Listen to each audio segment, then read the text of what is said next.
Assalamualaikum warahmatullahi wabarakatuh. Pada suatu senja yang kelabu, di balik debur ombak yang memecah di pantai selatan, Nyai Roro Kidul, sang Ratu Laut Selatan, berdiri dengan anggun di atas batu karang. Di matanya terpancar kesedihan yang mendalam, sesuatu yang tak pernah terlihat oleh manusia biasa. Selama berabad-abad, ia memerintah lautan yang luas dengan kebijaksanaan yang tak tertandingi. Namun, jauh di dalam hatinya, ada kerinduan yang tak terucapkan. Kerinduan akan kehidupan yang sederhana, jauh dari kemewahan dan kekuasaan yang menjadi bagian dari dirinya. Nyai Roro Kidul dikenal sebagai sosok yang memiliki kekuatan luar biasa. Ia adalah penguasa dunia bawah laut, tempat segala macam makhluk gaib dan misteri hidup. Namun, di balik kekuasaannya, ia merasa terperangkap dalam sebuah takdir yang diciptakan oleh kekuatan yang lebih besar dari dirinya. Ia tak bisa merasakan kebebasan yang sesungguhnya, tak bisa merasakan hidup biasa seperti manusia lainnya. Meski lautan luas terbentang di hadapannya, kebebasan itu terasa jauh, seolah ia terikat oleh rantai tak kasat mata. Pada malam yang penuh bulan, ketika desiran ombak mengalun lembut, Nyai Roro Kidul memutuskan untuk mengambil keputusan yang sangat berani. Ia ingin merasakan hidup sebagai seorang wanita biasa, seorang wanita yang tak diliputi oleh kemegahan dan kekuatan yang dimilikinya. Keinginannya ini datang setelah ia mendengar kisah tentang seorang wanita miskin dari sebuah desa kecil yang terletak di pinggir laut. Wanita itu hidup dalam kesederhanaan, namun penuh dengan kebahagiaan dan kedamaian. Hidupnya begitu jauh berbeda dengan kehidupan sang Ratu Laut yang dipenuhi dengan intrik dan kesendirian. Bagaimana rasanya hidup seperti mereka? Pikir Nyai Roro Kidul dalam hati. Bagaimana rasanya menikmati kehidupan dengan kesederhanaan, tanpa beban kekuasaan? Dengan tekad yang bulat, Nyai Roro Kidul memutuskan untuk menyamar sebagai wanita miskin dan melangkah keluar dari kedalaman laut menuju daratan. Ia harus merasakan kehidupan yang telah lama diimpikan, sebuah kehidupan yang jauh dari segala kemewahan dan kekuatan yang dimilikinya. Namun, keputusan ini bukanlah perkara yang mudah. Sebagai Ratu Laut Selatan, ia dikenal oleh banyak orang, meskipun wujud aslinya jarang terlihat oleh manusia. Nyai Roro Kidul pun memutuskan untuk mengenakan pakaian sederhana yang jauh dari kemewahan. Dengan bantuan kekuatan gaibnya, ia mengubah penampilannya menjadi seorang wanita muda yang nampak lemah dan tak berdaya. Rambutnya yang panjang dan terurai, kini disamarkan dengan tudung sederhana yang menutupi wajahnya. Wajahnya, yang sebelumnya dihiasi dengan aura kekuatan, kini terlihat pucat dan rapuh, seperti wanita yang terbebani oleh kehidupan. Dengan langkah yang mantap, ia meninggalkan istana lautan, menuju ke dunia yang selama ini hanya bisa ia saksikan dari kejauhan. Ia berjanji dalam hati, bahwa kali ini ia akan merasakan kehidupan yang sesungguhnya.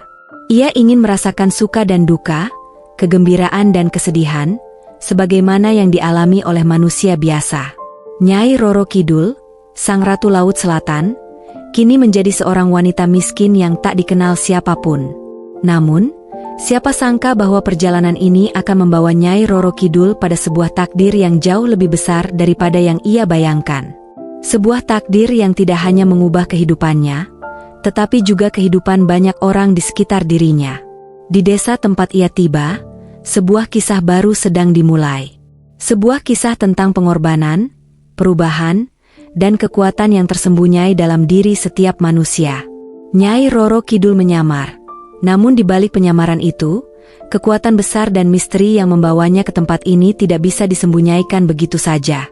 Dengan setiap langkah yang ia ambil, dunia yang selama ini ia tinggalkan mulai berubah. Tidak hanya karena sosoknya, tetapi juga karena keputusan yang ia buat untuk mengenal kehidupan di luar lautan yang penuh dengan misteri.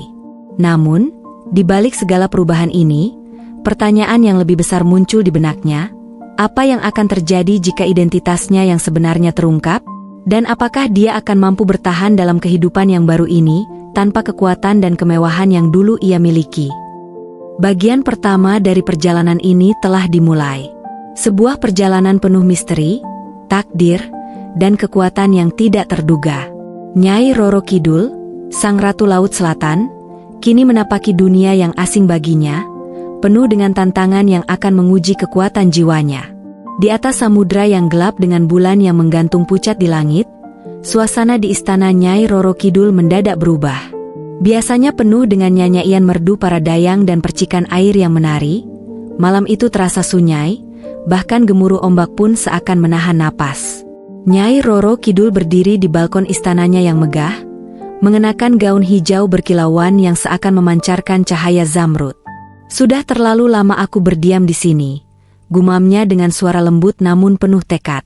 "Apa artinya menjadi penguasa jika aku tidak memahami penderitaan rakyat di daratan? Aku harus melihat dunia mereka dengan mataku sendiri." Dengan satu gerakan anggun, ia melangkah meninggalkan tahtanya. Seluruh istana gempar. Dayang-dayang, yang setia melayaninya sejak awal masa, berusaha mencegahnya. "Ratu, dunia manusia penuh dengan penderitaan.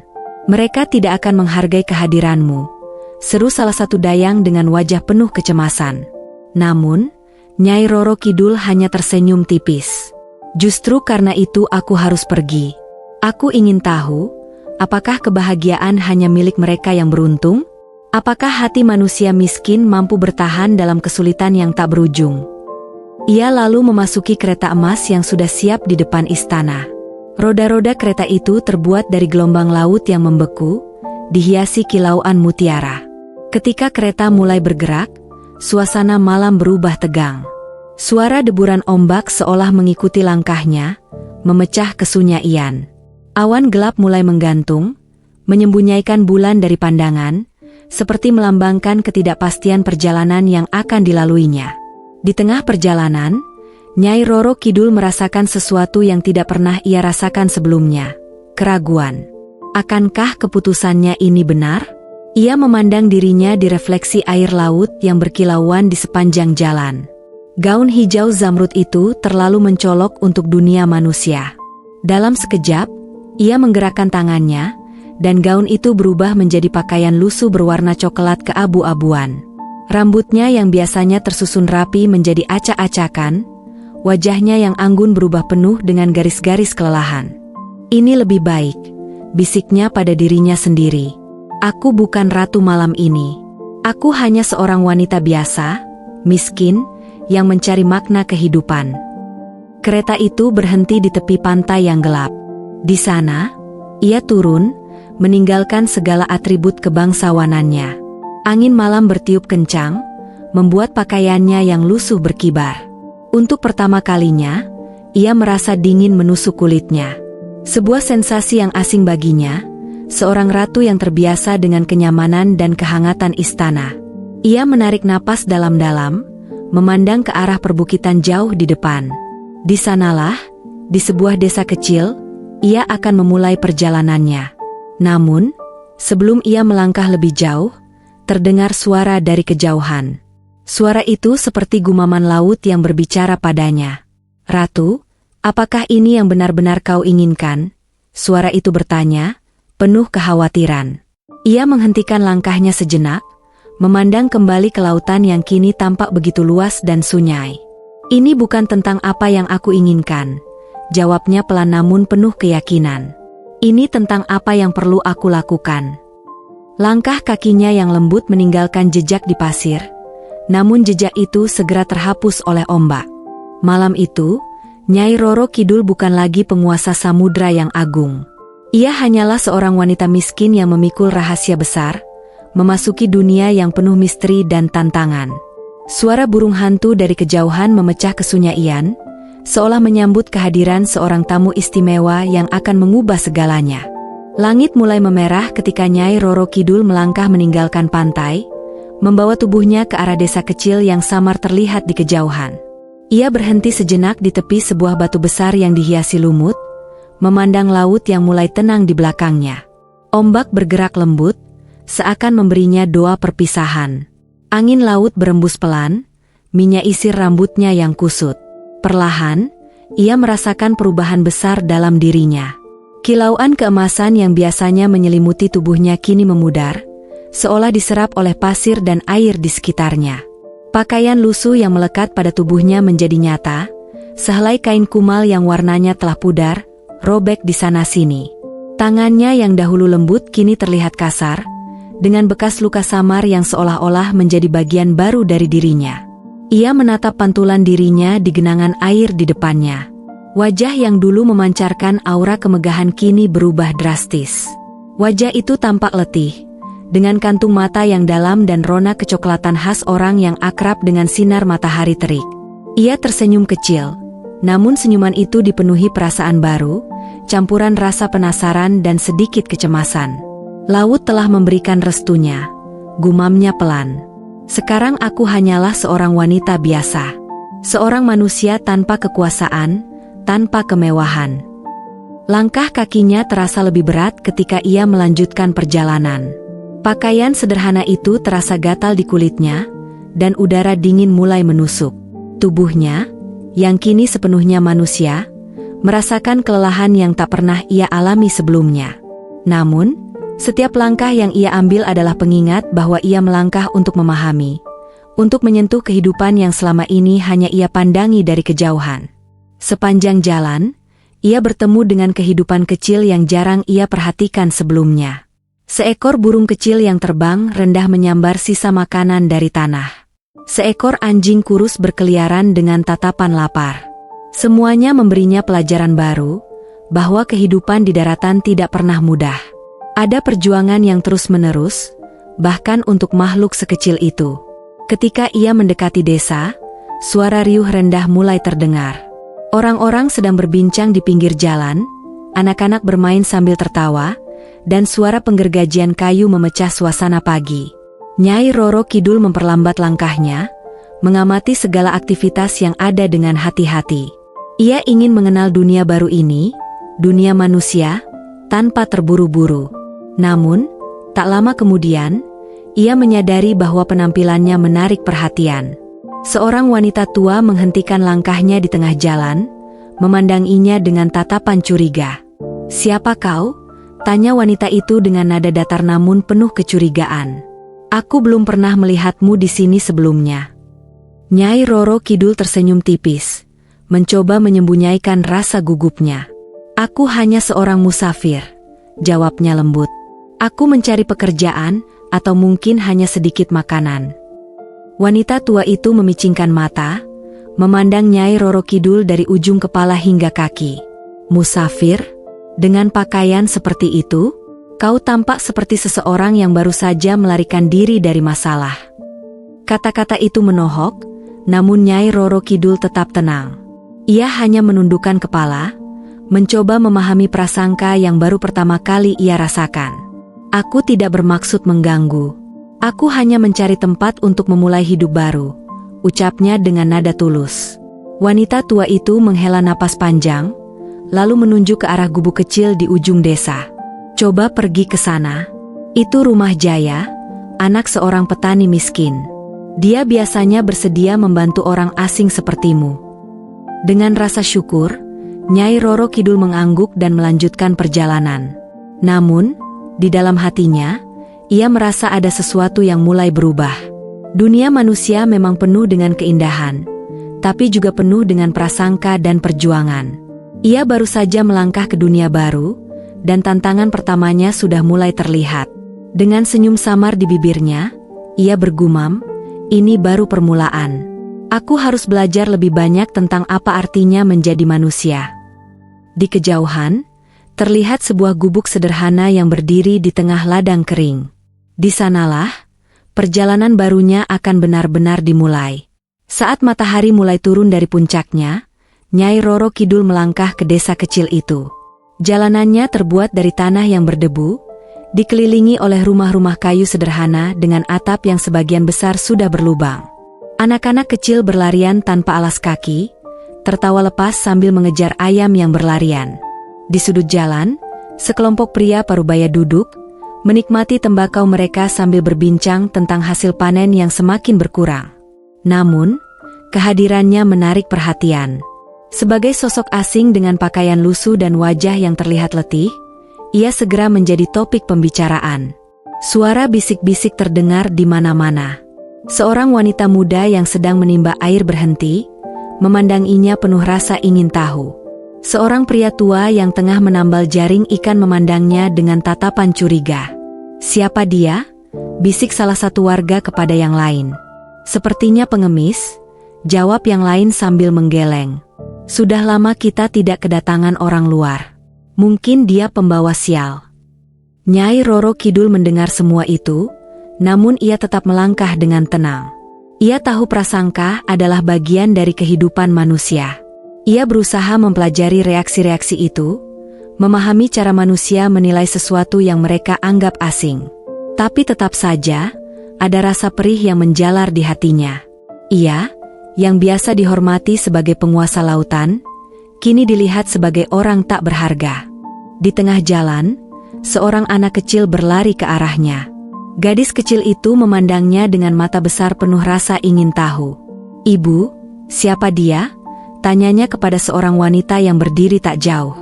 Sang ibu segera menarik anaknya, menjauh dari Nyai Roro Kidul, seolah takut gadis kecil itu tertular nasib buruk. "Jangan mendekatinya," bisiknya pelan tapi cukup keras untuk didengar. Hati Nyai Roro Kidul terenyuh. Meski ia sudah mempersiapkan diri untuk menerima perlakuan seperti ini, rasanya tetap menyakitkan.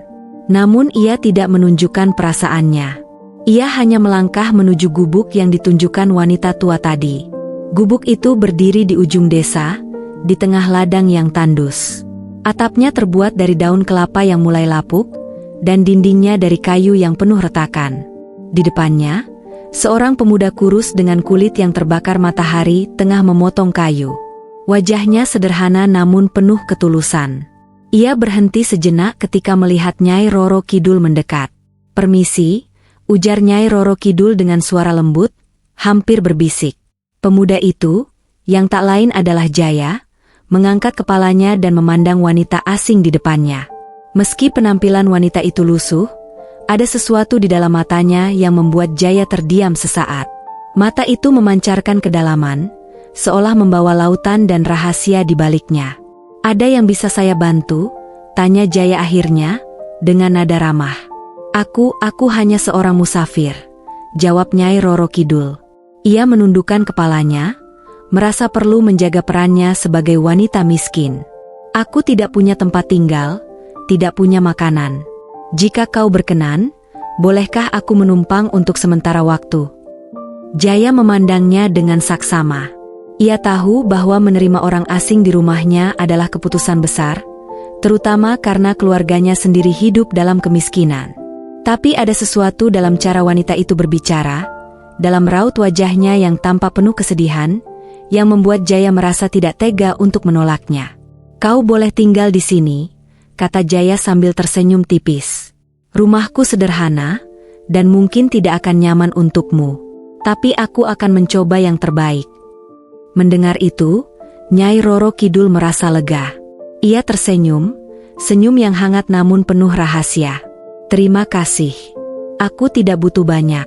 Sedikit tempat untuk beristirahat sudah cukup."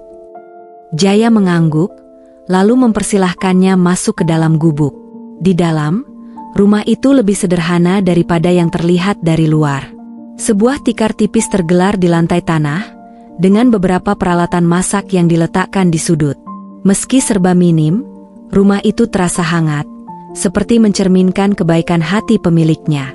"Namaku Jaya," ujar pemuda itu sambil menyusun kayu bakar di sudut ruangan. "Siapa namamu?" Nyai Roro Kidul terdiam sejenak. Ia tahu, ia tidak bisa menggunakan nama aslinya. "Panggil saja aku Nyai," jawabnya akhirnya. "Baik, Nyai," balas Jaya. "Kau bisa tinggal di sini selama yang kau butuhkan. Aku tidak punya banyak, tapi kau tidak perlu khawatir tentang makanan atau tempat tidur." Perlakuan Jaya membuat Nyai Roro Kidul merasa terharu. Ia tidak menyangka bahwa di tengah dunia yang penuh prasangka, masih ada manusia yang berhati tulus seperti pemuda ini. Ia berjanji dalam hatinya, apapun yang terjadi, ia akan membalas kebaikan Jaya suatu hari nanti. Di luar, suara angin berembus lembut, membawa aroma tanah yang basah. Malam mulai menyelimuti desa, dan di bawah atap gubuk kecil itu, perjalanan baru Nyai Roro Kidul sebagai manusia benar-benar dimulai. Malam tiba dengan keheningan yang menyelimuti desa. Angin dingin berhembus pelan, membawa suara gemerisik dedaunan. Di dalam gubuk kecil itu, Nyai Roro Kidul duduk di sudut, mengamati Jaya yang sibuk menyayapkan makanan sederhana, hanya ubi bakar dan air kelapa muda. Meski serba kekurangan, pemuda itu melakukannya dengan penuh ketulusan. "Maaf, ini saja yang bisa aku tawarkan," kata Jaya sambil menyodorkan ubi bakar kepada Nyai Roro Kidul. "Aku tahu ini tidak banyak, tapi aku harap cukup untuk mengganjal perutmu." Nyai Roro Kidul tersenyum, menerima ubi itu dengan kedua tangannya. "Terima kasih, Jaya. Kebaikanmu lebih berharga daripada emas yang paling mahal," ucapnya. Kata-kata itu membuat Jaya terdiam sejenak, merasa tersentuh meski ia tak memahami makna mendalam di baliknya. Sambil makan, mereka berbincang tentang kehidupan. Jaya menceritakan betapa sulitnya hidup sebagai petani kecil di desa itu. Ladangnya sering gagal panen, dan keluarganya hanya bisa bertahan dengan bantuan alam. Meski demikian, ia tetap bersyukur atas apa yang ia miliki. "Kita hanya perlu bekerja keras dan berdoa," kata Jaya dengan senyum penuh harapan. "Aku percaya, seburuk apapun keadaan, Tuhan pasti punya rencana." Kata-kata itu membuat hati Nyai Roro Kidul bergetar. Ia, yang selama ini memandang manusia dari kejauhan, kini menyaksikan ketangguhan luar biasa yang lahir dari kesederhanaan. Jaya tidak memiliki kekayaan, namun hatinya kaya dengan keikhlasan dan kebaikan. Tiba-tiba, terdengar ketukan di pintu. Seorang tetangga datang, meminta bantuan Jaya untuk mengurus seekor kambing yang sakit. Meski lelah, Jaya segera bangkit dan bersiap membantu. "Kau tidak keberatan aku tinggalkan sebentar, kan?" tanya Jaya sopan. Nyai Roro Kidul menggeleng. "Pergilah. Kebaikanmu adalah cahaya di tempat ini."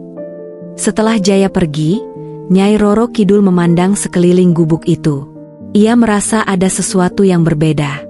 Kehidupan yang sederhana ini, meski penuh dengan tantangan, memiliki keindahan yang tidak bisa ditemukan di istana megahnya. Ia merasa terhubung dengan dunia manusia, lebih dari yang pernah ia bayangkan. Namun, di lubuk hatinya, ia tahu bahwa ini hanyalah awal dari perjalanan panjang. Ia harus memahami lebih banyak tentang kehidupan manusia, tentang penderitaan mereka, dan tentang kekuatan luar biasa yang mereka miliki untuk bertahan. Malam itu, ia berjanji pada dirinya sendiri untuk tidak hanya belajar, tetapi juga memberi pelajaran, harapan, dan keajaiban kepada mereka yang membutuhkannya. Kisah ini baru permulaan dari perjalanan Nyai Roro Kidul yang penuh dengan misteri, pelajaran, dan keajaiban. Apa yang akan terjadi selanjutnya? Akankah kebaikan Jaya membawa perubahan besar di desanya? Atau, apakah rahasia besar Nyai Roro Kidul akhirnya terungkap? Jangan lupa like dan subscribe sekarang. Dengan begitu, kamu tidak akan ketinggalan part berikutnya.